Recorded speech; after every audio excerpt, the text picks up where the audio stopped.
ఏలూరు జిల్లా పట్టణ పరిసర ప్రాంతాల్లో పలు ఇళ్లలో చోరీలకు పాల్పడుతున్న నలుగురు వ్యక్తులను జంగారెడ్డిగూడెం పోలీసులు అరెస్టు చేశారు.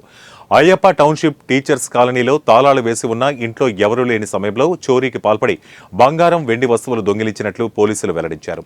నిందితుల వద్ద నుంచి 60 గ్రాముల బంగారం, 500 గ్రాముల వెండి స్వాధీనం చేసుకున్నట్లు తెలిపారు.